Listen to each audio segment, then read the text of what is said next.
ഈശോ മിശിഹായ്ക്ക് സ്തുതിയായിരിക്കട്ടെ. ഞാൻ മാണിപ്പറമ്പിലച്ചൻ. ലിറ്റർജി ക്ലാസ് 69, കത്തോലിക്ക സഭയുടെ മതബോധനം 1089, 1089. ഞാനത് വായിക്കുന്നതിന് മുൻപ് ഒരു കാര്യം പറയട്ടെ.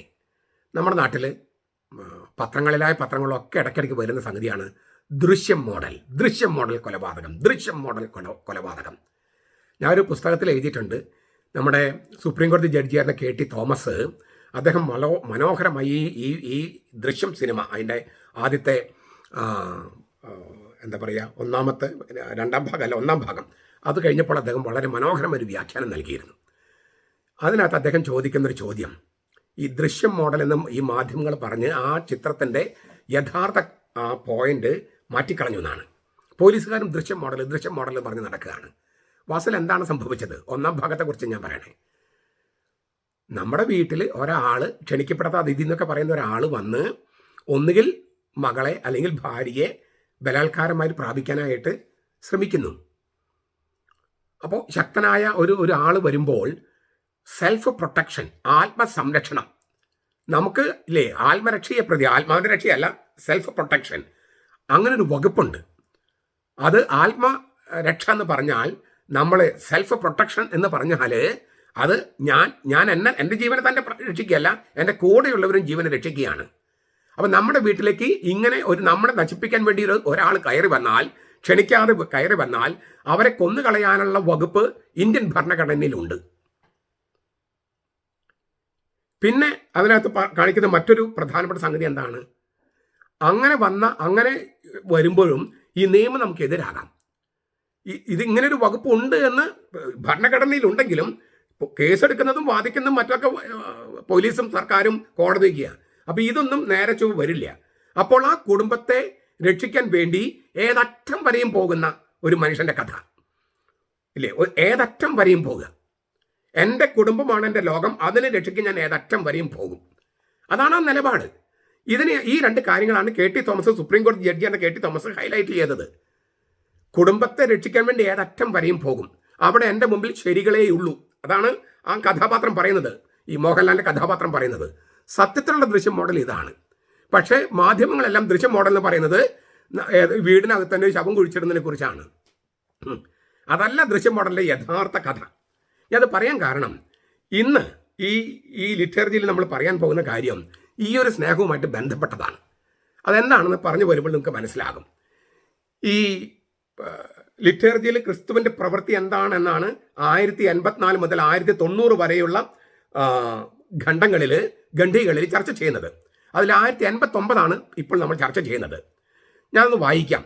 ദൈവപിതാവ് പൂർണ്ണമായി മഹത്വപ്പെടുകയും മനുഷ്യർ വിശുദ്ധീകരിക്കപ്പെടുകയും ചെയ്യുന്ന ഈ മഹാകൃത്യത്തിൽ ക്രിസ്തു തൻ്റെ സഭയെ തന്നോട് തന്നെ തൻ്റെ പങ്കാളിയായി ബന്ധിപ്പിക്കുന്നു. അവൻ്റെ പ്രിയപ്പെട്ട മണവാട്ടിയായ സഭ അവളുടെ നാഥനെ വിളിക്കുകയും അവനിലൂടെ നിത്യനായ പിതാവിന് ആരാധന അർപ്പിക്കുകയും ചെയ്യുന്നു. വളരെ ചെറിയൊരു ഖണ്ഡികയാണ്. ഞാനത് ഇംഗ്ലീഷോട്ട് വായിക്കുകയാണ്. Christ indeed always associates the church with himself in this great work in which God is perfectly glorified and men are sanctified. The church is his beloved bride who calls to her Lord and through him offers worship to the eternal Father. നമ്മുടെ POS ഇറക്കിയിരിക്കുന്ന തർജ്ജമയിൽ എനിക്ക് അത്ര അങ്ങോട്ട് ഈ paragraph നന്നായിട്ട് തർജ്ജമ ചെയ്തില്ല എന്ന് എനിക്ക് തോന്നി. ഇത് വാസ്തവത്തിൽ ഈ പാരഗ്രാഫ് അങ്ങനെ തന്നെ സാക്രോസാങ്ക്തും കൊഞ്ചീലിയം എന്ന് പറയുന്ന 1963 രണ്ടാം വത്തിക്കാൻ സൂനോദോസിന്റെ ഡോക്യുമെന്റ് പ്രസിദ്ധപ്പെടുത്തിയിരുന്നു. ഈ ലിറ്റർജിയെ കുറിച്ചുള്ള ഡോക്യുമെന്റ്, ആ സാക്രോസാങ്ക്തും കൊഞ്ചീലിയം എന്ന ഡോക്യുമെന്റിലെ 7ാമത്തെ ഖണ്ഡിക അങ്ങനെ തന്നെ കോട്ട് ചെയ്തിരിക്കുകയാണ്. ഈ ലിറ്റർജിയുടെ സ്വഭാവമാണ് ഇതിലൂടെ അവതരിപ്പിക്കുന്നത്. ലിറ്റർജിയുടെ സ്വഭാവം എന്താണ്? ലിറ്റർജിയുടെ സ്വഭാവം ബേസിക് ഒറ്റ വാചകത്തിൽ പറഞ്ഞാൽ, ഭർത്താവും ഭാര്യയും ചേർന്ന് അപ്പനെ മഹത്വപ്പെടുത്തുന്നു, മക്കളെ വിശുദ്ധീകരിക്കുന്നു. ഞാൻ ഒന്നുകൂടി പറയാം. ഭർത്താവും ഭാര്യയും ചേർന്ന് മാതാപിതാക്കളെ, അപ്പനെ അമ്മയെ മഹത്വപ്പെടുത്തുന്നു, മക്കളെ വിശുദ്ധീകരിക്കുന്നു. ഇങ്ങനെ പറഞ്ഞാൽ ആ തരത്തിലാണ് ഈ ലിറ്റർജിയുടെ സ്വഭാവം ഇവിടെ അവതരിപ്പിച്ചിരിക്കുന്നത്. മണവാളനായ ക്രിസ്തുവും മണവാട്ടിയായ സഭയും പരസ്പരം ബന്ധപ്പെട്ട് ചെയ്യുന്ന ഒരു പ്രവൃത്തിയാണ് ലിറ്റർജി. മണവാളനായ ക്രിസ്തുവും മണവാട്ടിയായ സഭയും പരസ്പരം ബന്ധപ്പെട്ട് ചെയ്യുന്ന പ്രവൃത്തിയാണ് ലിറ്റർജി.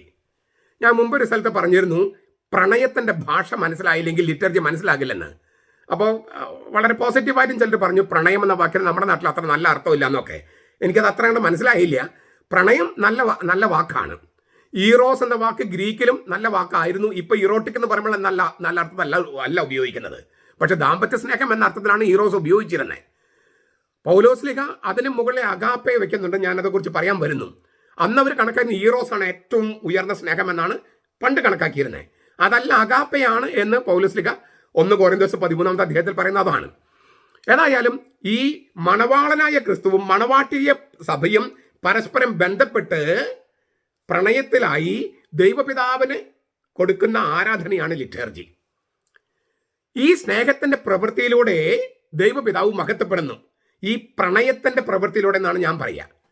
അതിലൂടെ തന്നെ മനുഷ്യർ വിശുദ്ധീകരിക്കപ്പെടുന്നു. അപ്പൊ ലിറ്റർജിയുടെ 2 ലക്ഷ്യങ്ങൾ എന്തൊക്കെയാണ്? ഒന്ന് ദൈവത്തെ മഹത്വപ്പെടുത്തുക, മറ്റൊന്ന് മനുഷ്യരെ വിശുദ്ധീകരിക്കുക. ഇത് രണ്ടും നടക്കുന്നത് ഭർത്താവിൻ്റെയും ഭാര്യയുടെയും സ്ഥാനത്തുള്ള ക്രിസ്തുവും സഭയും ചേർന്നിട്ടാണ്, പരസ്പരം ബന്ധപ്പെട്ടിട്ടാണ്. ബന്ധപ്പെടുക എന്ന് ഞാൻ പറയുന്നത് അതിൻ്റെ എല്ലാ അർത്ഥത്തിലുമാണ്. ഞാൻ കഴിഞ്ഞ പ്രാവശ്യം പറഞ്ഞിരുന്നു, ഈ കുർബാന എന്ന് പറയുന്നത് ദൈവത്തിൻ്റെ ഇറോട്ടിക് സ്നേഹമാണെന്ന്. എൻ്റെ ഒരു പുസ്തകമുണ്ട്, ദ 4 സ്ട്രീംസ് ഓഫ് ലവ്. അത് ഇംഗ്ലീഷിൽ അധികം പതിപ്പുകളായില്ല, കാരണം നമ്മുടെ പക്ഷേ മറ്റ് ഭാഷകളിൽ, ജർമ്മൻ ഭാഷയിലും പോളിഷ് ഭാഷയിലും 3 പതിപ്പായി. 3ാമത്തെ പതിപ്പ് ഞാൻ പരിഷ്കരിച്ചപ്പോൾ അതിന് ഇട്ടിരിക്കുന്ന പേര് ഇറ്റ്സ് കോൺസുമേറ്റഡ് എന്നാണ്. ഇറ്റ്സ് കോൺസുമേറ്റഡ്. ആ വചനം കർത്താവ് പറഞ്ഞിട്ടുള്ളതാണ്. കുരിശിൽ കർത്താവിൻ്റെ അവസാനത്തെ വാക്ക് എന്താണ്? യോഹന്നാന്റെ സുവിശേഷം അനുസരിച്ച് യോഹന്നാൻ 19:30 നമ്മൾ ട്രാൻസ്ലേറ്റ് ചെയ്യുന്നത് ഇറ്റ് ഈസ് ഫിനിഷ്ഡ്, ഇല്ലേ? എല്ലാം പൂർത്തിയായി. ചിലപ്പോൾ പറയും ഇറ്റ് ഈസ് അക്കോംപ്ലിഷ്ഡ്, എല്ലാം നിവൃത്തിയായിരിക്കുന്നു. എല്ലാം നിവൃത്തിയായിരിക്കുന്നു, എല്ലാം പൂർത്തിയായിരിക്കുന്നു. പക്ഷേ ദൂവേ റൈംസിൻ്റെ ഒരു തർജ്ജമയുണ്ട്. ദൂവേ റൈംസിൽ തർജ്ജമ ചെയ്തിരിക്കുന്നത് ഇറ്റ് ഈസ് കോൺസുമേറ്റഡ് എന്നാണ്. എന്താണ് കോൺസുമേഷൻ എന്ന് പറഞ്ഞാൽ? ഭാര്യയും ഭർത്താവും ലൈംഗികമായി ബന്ധപ്പെട്ടാൽ അതിനെ കോൺസുമേഷൻ എന്ന് പറയും, ബന്ധപ്പെടൽ. ഇറ്റ്സ് കോൺസുമേറ്റഡ് എന്നാണ് പറഞ്ഞത്. കുരിശിൽ വെച്ച് കർത്താവ് പറയാണ് ബന്ധപ്പെട്ട് കഴിഞ്ഞു, എല്ലാം പൂർത്തിയായി, എല്ലാം നിവൃത്തിയായി, അങ്ങനെയൊക്കെ തർജ്ജമ ചെയ്യാം. പക്ഷേ ബന്ധപ്പെട്ട് കഴിഞ്ഞു എന്നും, ഇല്ലേ, ബന്ധപ്പെട്ട് കഴിഞ്ഞിരിക്കുന്നു എന്നും തർജ്ജമ ചെയ്യാം. ഇറ്റ്സ് കോൺസുമേറ്റഡ് എന്ന് തർജ്ജമ ചെയ്യാം. അങ്ങനെയാണ് ദൂവേ റൈംസിന്റെ തർജ്ജമയിലുള്ളത്. ദൂവേ റൈംസ് വളരെ എന്താ പറയുക, വിഖ്യാതമായ തർജ്ജമയാണ്. അപ്പോൾ കുരിശിൽ വെച്ചിട്ട് കർത്താവ് പറയാണ് സ്വർഗവും ഭൂമിയും തമ്മിൽ ബന്ധപ്പെട്ട് കഴിഞ്ഞു. ഈ ദൈവപിതാവ് മഹത്വപ്പെടുന്നത് ഉയർത്തപ്പെടുമ്പോഴാണെന്ന് കർത്താവ് പല പ്രാവശ്യം പറഞ്ഞിട്ടുണ്ട്. ആ ഉയർത്തപ്പെടൽ കുരിശിലേക്ക് മാത്രമല്ല, സ്വർഗത്തിലേക്ക് കൂടിയാണ്. അപ്പോൾ കുരിശിലേക്കുള്ള കയറ്റം സ്വർഗത്തിലേക്കുള്ള ഉയർത്തപ്പെടലാണ്. ആ കുരിശിലേക്ക് കയറുമ്പോൾ, ഈ കുരിശിലേക്ക് കർത്താവ് കയറുമ്പോൾ അവൻ്റെ സഭയെയും അങ്ങോട്ട് കൊണ്ടുചെന്ന് അവളെ സ്വർഗത്തോളം ഉയർത്തുകയാണ്. അപ്പോൾ ദൈവം മഹത്വപ്പെടുന്നു. ആ സഭയിൽ അംഗങ്ങൾ വിശുദ്ധീകരിക്കപ്പെടുകയും ചെയ്യുന്നു. രണ്ടും നടക്കുന്നത് ഈ പ്രണയത്തിലാണ്. മണവാളനായ ക്രിസ്തുവും മണവാട്ടിയായ സഭയും തമ്മിലുള്ള പ്രണയബന്ധത്തിലാണ് ദൈവപിതാവ് മഹത്വപ്പെടുന്നതും അവളുടെ നമ്മളെ മക്കള് വിശുദ്ധീകരിക്കപ്പെടുന്നതും. ഇതെങ്ങനെ മനസ്സിലാക്കാം? ഞാൻ അന്ന് പറഞ്ഞപ്പോൾ ഒരാൾ ചോദിച്ചു, ഈ സ്നേഹവും പ്രണയവും തമ്മിലുള്ള വ്യത്യാസമുണ്ട്. ഞാൻ പെട്ടെന്നൊന്ന് പറഞ്ഞു പോകാം. 4 വാക്കുകളാണ് പ്രണയത്തെ സൂചിപ്പിക്കാൻ ഗ്രീക്കിലുള്ളത്. ഒന്ന് സ്റ്റോർഗെ, വാത്സല്യം. മാതാപിതാക്കളും മക്കളും തമ്മിൽ സ്നേഹത്തിനാണ് ഇത് പറയുന്നത്. മാതാപിതാക്കളും മക്കളും തമ്മിൽ സ്നേഹം ദാമ്പത്യ സ്നേഹം പോലെയല്ലല്ലോ, അത് വാത്സല്യമാണ്. എന്നാൽ ആ വാത്സല്യം എന്ന വാക്കുകൊണ്ട് ഉപയോഗിക്കുക, വാത്സല്യം. അതാണ് ഈ സ്റ്റോർഗെ എന്ന വാക്ക്. നമ്മൾ ചില വാക്കുകൾ ഉപയോഗിക്കുക, അതിന് ഒരുപാട് അതിൻ്റെ വിശദാംശങ്ങൾ നമ്മൾ പോകുന്നില്ല. രണ്ടാമത്തെ ഒരു വാക്ക് കൂട്ടുകാരന്മാർ തമ്മിൽ സ്നേഹം, അല്ലെങ്കിൽ ബന്ധുക്കൾ തമ്മിൽ. അതിനെ ഫിലോസ് സ്നേഹിതന്മാർ, ഫീലയോ എന്നാണ് പറയുക. ഫിലോസഫി എന്നുള്ള വാക്ക് വരുന്നില്ലേ, ജ്ഞാനത്തിൻ്റെ സ്നേഹിതന്മാരാണ് ഫിലോസഫേഴ്സ്. ജ്ഞാനത്തോടുള്ള സ്നേഹമാണ് ഫിലോസഫി. അപ്പോൾ ഫീലയോ എന്ന് പറഞ്ഞാൽ കൂട്ടുകാർ തമ്മിലുള്ള സ്നേഹം. അതിന് സൗഹൃദം എന്ന് പറയും. നമുക്ക് കൂട്ടുകാർ സൗഹൃദമാണത്, സൗഹൃദം. 2. മൂന്നാമത്തത് ദമ്പതികൾ തമ്മിലുള്ള സ്നേഹം, ഭാര്യയും ഭർത്താവും തമ്മിലുള്ള സ്നേഹം. അതിന് ഈറോസ് എന്നാണ് ഗ്രീക്കിൽ. നമുക്കതിന് പ്രണയം എന്ന് നമ്മൾ പറയുന്നു. പ്രണയം അതിന് പല പല വകുപ്പുകളുണ്ട്. കാമമുണ്ട്, രതിയുണ്ട്, രതി നിർഭേദമുണ്ട്. അതിനകത്ത് തന്നെ ഒരുപാട് ഘടകങ്ങളുണ്ട്. അത് നമ്മൾ അതിലേക്കൊന്നും ഇപ്പം ചർച്ച ചെയ്യുന്നില്ല. അതല്ലാതെ തന്നെ നമുക്ക് പ്രണയം എന്ന വാക്കുകൊണ്ട് നമുക്കത് ചിഹ്നപ്പെടുത്താം. പിന്നത്തെയാണ് അഗാപ്പെ. നമ്മൾ സ്നേഹം എന്ന് തർജ്ജമ ചെയ്യുന്നത് അതാണ് അഗാപ്പെ. അഗാപ്പെ എന്ന് പറഞ്ഞാൽ ഏതറ്റം വരെയും പോകുന്ന സ്നേഹമാണ്. ഏതറ്റം വരെയും പോകുന്ന സ്നേഹം. യോഹന്നാന്റെ സുവിശേഷം 13-ാമത്തെ അധ്യായം 1-2 വാക്യങ്ങൾ. അവൻ തനിക്ക് സ്വന്തമായുള്ളവരെ അറിഞ്ഞു, അവൻ അവരെ സ്നേഹിച്ചു, അവസാനം വരെ സ്നേഹിച്ചു. ടേലോസ് എന്നാണ് ഗ്രീക്ക് വാക്ക്. ആ ടേലോസ് എന്ന വാക്കിനർത്ഥം അവസാനം വരെ എന്ന് പറഞ്ഞാൽ തന്നെ സ്നേഹിക്കുന്നവർ രക്ഷിക്കാൻ വേണ്ടി ഏതറ്റം വരെയും പോകുമെന്നാണ്. തന്നെ സ്നേഹിക്കുന്ന രക്ഷിക്കാൻ വേണ്ടി ഏതറ്റം വരെയും പോകും. ഇതാണ് ഞാൻ ആ ദൃശ്യത്തിൻ്റെ കഥ പറഞ്ഞത്. എൻ്റെ കുടുംബമാണ് എൻ്റെ ലോകം. അവരെ രക്ഷിക്കാൻ വേണ്ടി ഏതറ്റം വരെയും ഞാൻ പോകും. അതെൻ്റെ സ്നേഹമാണ്. ആ സ്നേഹത്തിന് മുമ്പിൽ എൻ്റെ മുമ്പിൽ ശരികളേ ഉള്ളൂ. ഇതിനെയാണ് KT തോമസ് എന്ന് പറഞ്ഞ സുപ്രീം കോടതി ജഡ്ജി പറഞ്ഞത്. അതാണ് അതിൻ്റെ ദൃശ്യം സിനിമയുടെ കാതലായ പോയിന്റ്. അതാണ് ഒന്ന്, സെൽഫ് പ്രൊട്ടക്ഷൻ നമുക്ക് അവകാശമുണ്ട്. സെൽഫ് പ്രൊട്ടക്ഷൻ നമുക്ക് അധികം അവകാശമുണ്ട്. 2, സെൽഫ് പ്രൊട്ടക്ഷൻ എന്ന് പറഞ്ഞാൽ നമ്മുടെ കൂടെയുള്ളവരെ, നമുക്ക് സ്വന്തമായിരിക്കുന്നവരൊക്കെ രക്ഷിക്കലാണ്. ഇതാണ് കർത്താവ് ചെയ്തേ. കർത്താവ് തൻ്റെ സ്വന്തമായിട്ടുള്ളവരെ സ്നേഹിക്കാൻ ഏതറ്റം വരെയും പോയി. അതാണ് കുരിശിലും കുർബാനയിലൊക്കെ നമ്മൾ കാണുന്നത്. ഞാനൊരു ചെറിയൊരു സംഭവം പറഞ്ഞ് അവസാനിപ്പിക്കാം. ഈ ഗൾഫിലുണ്ടായിരുന്ന എൻ്റെ സുഹൃത്ത് അവർ നാട്ടിൽ വന്നപ്പോൾ മകൻ നല്ല ഡ്രൈവറാണ്. നല്ല ഡ്രൈവർ, അസൽ ഡ്രൈവറാണ്. നാട്ടിൽ പക്ഷേ അവൻ അധികം വണ്ടി ഓടിച്ചിട്ടില്ല. നാട്ടിൽ വന്നപ്പോൾ അവന് വണ്ടി ഓടിക്കാൻ താല്പര്യം. അമ്മ പറഞ്ഞു, മോനെ നീ നല്ല ഡ്രൈവറാണ്, പക്ഷേ ഇവിടെ നിനക്ക് പരിചയം കാണില്ല, ഞാൻ വണ്ടി ഓടിക്കാം അമ്മ പറഞ്ഞു. മകൻ പറഞ്ഞു, വേണ്ട ഞാൻ തന്നെ വണ്ടി ഓടിക്കട്ടെ എന്നൊക്കെ പറഞ്ഞു. വണ്ടി ഓടിച്ചു. അവൻ്റെ കുറ്റം കൊണ്ടല്ലെങ്കിലും വേറൊരു വണ്ടി ഇവർ കൂട്ടിയിടിച്ചു. അപ്പോൾ അന്ന് ഒരുപാട് പ്രധാനപ്പെട്ട പല ഓഫീസിലും പോകേണ്ട കാര്യമുണ്ടായിരുന്നു. അങ്ങനെ വന്ന് ഈ വണ്ടി ഇടിച്ചു കഴിഞ്ഞപ്പോൾ പിന്നെ പോലീസ് കേസും മറ്റു അങ്ങനെ 1 ദിവസം 2 ദിവസം അതിൻ്റെ പുറകെ തന്നെ പോകേണ്ടി വന്നു. ഇവരുടെ പല പരിപാടിയും ക്യാൻസൽ ചെയ്യേണ്ടി വന്നു. ഈ മകന് ഭയങ്കര സങ്കടമായി. അവന് 18 വയസ്സ് കഴിഞ്ഞിട്ടേ ഉള്ളൂ.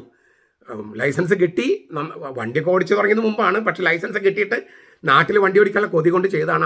അമ്മ ഓടിക്കണ്ടെന്ന് പറഞ്ഞാൽ അമ്മ ഓടിക്കാമെന്ന് പറഞ്ഞതാണ്. പക്ഷെ അതൊന്നും നടന്നില്ല. ഒരുപാട് ചുറ്റിക്കെട്ടുകളായി. അങ്ങനെ ഇവർ അത് കേസും കൂട്ടും എല്ലാം 2 ദിവസം ഇതിൻ്റെ പുറകെ നടക്കേണ്ടി വന്നു. അപ്പോൾ ഈ മകൻ 2 ദിവസം എല്ലാം കഴിഞ്ഞ് എല്ലാം സെറ്റിലായി കഴിഞ്ഞപ്പോൾ മകൻ അമ്മയോട് ചോദിച്ചു, അമ്മയ്ക്ക് വിഷമായോ? ഞാൻ അമ്മയെ അനുസരിച്ചില്ല, അമ്മയ്ക്ക് ആകെ ഇങ്ങനെ ക്ലേശമായോ, ഉപദ്രവമായോ? അമ്മ പറഞ്ഞു, ഒരിക്കലുമില്ല. അതെന്താ അങ്ങനെ? അമ്മ പറഞ്ഞു, ഈ സഹനം എനിക്ക് ഒന്നുമല്ല. എനിക്ക് നിന്നുള്ള സ്നേഹം വെച്ച് നോക്കുമ്പോൾ ഇതൊന്നുമല്ല, യാതൊന്നുമല്ല. നിന്നെ രക്ഷിക്കാൻ വേണ്ടി ഏതറ്റം വരെ ഞാൻ പോകും. അതാണ് അമ്മ പറഞ്ഞത്. ഇത് ശരിക്കുണ്ടായൊരു സംഭവമാണ്. നോക്കുക, മകന് വേണ്ടിയുള്ള നിങ്ങൾക്കൊക്കെ അത് മനസ്സിലാകും, അമ്മമാർക്കും അപ്പന്മാർക്കൊക്കെ മനസ്സിലാകും. രക്ഷിക്കാൻ വേണ്ടി ഏതറ്റം വരെയും പോകും. ഞാൻ ഇടുന്ന ഇടവകകളിൽ നിങ്ങൾക്ക് ആലോചിച്ച് നോക്കാം. എൻ്റെ ഇടവക്കാരെ ഇങ്ങനെ ആരൊക്കെ ഭീഷണിപ്പെടുത്താൻ വന്നാലും എൻ്റെ ശവത്തിൽ ചവിട്ടിയല്ലാതെ എൻ്റെ ഇടവകയിൽ ഒരാളെ തൊടാനായിട്ട് പോലീസിനെ ആണെങ്കിലും മറ്റാരാണെങ്കിലും ഞാൻ അനുവദിച്ചിട്ടില്ല. ഞാൻ അനുവദിക്കില്ല. ഇടയനാണ്. എന്നെ കൊല്ലാതെ എൻ്റെ ഇടവക്കാരെ കൊണ്ടുപോകാൻ പറ്റില്ല. അത് പല സ്ഥലത്തും ഇങ്ങനെ ഇഷ്യൂസ് ഉണ്ടായിട്ടുണ്ട്. ഇഷ്യൂസ് ഉണ്ടാകുമെന്ന് വെച്ചാൽ ചിലപ്പോൾ നമ്മൾ വിചാരിക്കാത്ത ഇഷ്യൂസ് ആകും, ചിലപ്പോൾ നമ്മൾ വിചാരിക്കുന്നതാകാം. അതായത് നമ്മൾ ചില കാര്യങ്ങൾ ചെയ്തതിൻ്റെ പേരിലാകാം. പക്ഷേ ഒരൊറ്റ കാര്യമുള്ളത്, എന്നെ തൊടാതെ എൻ്റെ ഇടവക ജനത്തെ തൊടാൻ പറ്റില്ല. അതാണ് നല്ല ഇടയൻ എന്ന് ഞാൻ വിചാരിക്കുന്നു. പക്ഷെ അതിനെല്ലാം നമ്മൾ വലിയ വില കൊടുക്കേണ്ടി വരും. കാരണം അല്ലേ, നമ്മുടെ പണം പോകും, നമ്മുടെ മാനം പോകും, സ്വസ്ഥത പോകും, പല കാര്യങ്ങളുണ്ട്. നമ്മൾ ഒന്നിലും കൈ തൊടാണ്ടിരുന്ന് കഴിഞ്ഞാൽ നമുക്കിതൊന്നും പോകില്ല.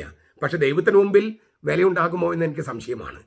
ആടുകൾക്ക് വേണ്ടി ജീവൻ കൊടുക്കുന്നവനാണ്, ജീവൻ അർപ്പിക്കുന്നവനാണ് ഇടയൻ എന്നാണ് ഞാൻ ബൈബിൾ പഠിച്ചിരിക്കുന്നതും പരമാവധി എപ്പോഴും നമുക്ക് 100% ഒന്നും അല്ലെങ്കിലും എൻ്റെ അറിവനുസരിച്ച് ഞാൻ ചെയ്തിട്ടുള്ളത്. നിങ്ങൾ അപ്പന്മാരും അമ്മമാരും ചെയ്യുന്നതാണ്. അങ്ങനെയാണ് നമ്മൾ പഠിച്ചിരിക്കുന്നത്. നമ്മളെ സ്നേഹിക്കുന്ന രക്ഷിക്കാൻ വേണ്ടി ഏതറ്റം വരെയും പോകും. അത് തന്നെയാണ് ഈ ഇതിൻ്റെ അർത്ഥം. കർത്താവ് ചെയ്തത്, അതായത് സഭയെ തന്നോട് ബന്ധിപ്പിച്ചു എന്നാണ് അവിടെ പറഞ്ഞിരിക്കുന്നത്. അസോസിയേറ്റ് എന്ന് എഴുതിയിരിക്കുന്നത്. അതിൻ്റെ അർത്ഥം ശരിക്കും പറഞ്ഞാൽ പങ്കാളിയായിട്ട് അസോസിയേറ്റ് ചെയ്യുന്നതാണ്. തൻ്റെ പങ്കാളിയായിട്ട് സഭയെ, ക്രിസ്തു തൻ്റെ പങ്കാളിയായിട്ട് സഭയെ അസോസിയേറ്റ് ചെയ്തിട്ട് അവർ തമ്മിലുള്ള പരസ്പര ബന്ധത്തിലൂടെയാണ് ദൈവപിതാവിനെ മഹത്വപ്പെടുത്തുന്നതും അവരുടെ മക്കളായ സഭാംഗങ്ങൾ വിശുദ്ധീകരിക്കുന്നതും. ലിറ്റർജിയുടെ 2 ലക്ഷ്യങ്ങൾ ഇതാണ്: ദൈവപിതാവിനെ മഹത്വപ്പെടുത്തുക, മക്കളെ വിശുദ്ധീകരിക്കുക. ഇത് ചെയ്യുന്നത് കർത്താവും സഭയും തമ്മിലുള്ള അത്യഗാധമായ പ്രണയബന്ധത്തിലാണ്. ഇതാണ് ഇവിടെ എഴുതിയിരിക്കുന്നത്. എത്രയോ മനോഹരമാണത്. മക്കളെ രക്ഷിക്കാൻ വേണ്ടി ഏതറ്റം വരെയും പോവുകയും അപ്പനെയും അമ്മയും നോക്കാൻ വേണ്ടി അവരെ മഹത്വപ്പെടുത്താൻ വേണ്ടി ഏതറ്റം വരെയും പോകുന്ന ഭാര്യയുടെയും ഭർത്താവിൻ്റെയും റോളാണ് ക്രിസ്തുവിനും സഭയ്ക്കുമുള്ളത്, നമുക്കുള്ളത്. നമുക്ക് പല പല മാനങ്ങളുണ്ട്. നമ്മൾ സഭയുടെ മക്കളാണ്, പക്ഷെ നമ്മൾ സഭയാണ്. അപ്പോൾ നമുക്കിത് ഇല്ലേ, ക്രിസ്തു ഇടയനാണ്, കുഞ്ഞാടാണ്, ഇല്ലേ, ക്രിസ്തു ബലിയർപ്പകനാണ്, ബലി സ്വീകരിക്കുന്നവനുമാണ്. ഇങ്ങനെ അതെല്ലായ്പ്പോഴും അങ്ങനെയാണ്. ഇപ്പം നമുക്ക് മാതാപിതാക്കൾ അവർ സഭയെ വെച്ച് നോക്കുമ്പോൾ അവർ ആടുകളാണ്, പക്ഷെ അവരുടെ മക്കൾ വെച്ച് നോക്കുമ്പോൾ അവർ ഇടയന്മാരാണ്. അപ്പം നമുക്ക് എല്ലാവർക്കും ഇങ്ങനെ പല പല ചക്രവാളങ്ങൾ ഒരാളിൽ തന്നെയുണ്ട്, പല ദൗത്യങ്ങൾ ഒരാളിൽ തന്നെയുണ്ട്.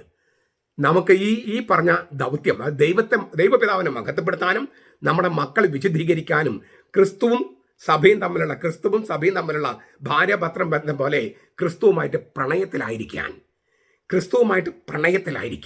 ക്രിസ്തുവുമായിട്ട് എപ്പോഴും ബന്ധപ്പെട്ടിരിക്കാൻ, ആ ബന്ധത്തിൽ നിന്ന് ദൈവപിതാവിനെ മഹത്വപ്പെടുത്താനും മക്കളെ വിശുദ്ധീകരിക്കാനുമുള്ള ആ കൃപ പുറത്തേക്ക് വരാൻ, അത് ഉണ്ടാകാനായിട്ട് നമുക്ക് പരിശ്രമിക്കാം, പ്രാർത്ഥിക്കാം.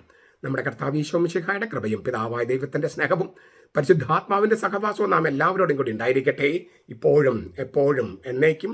ആമേൻ.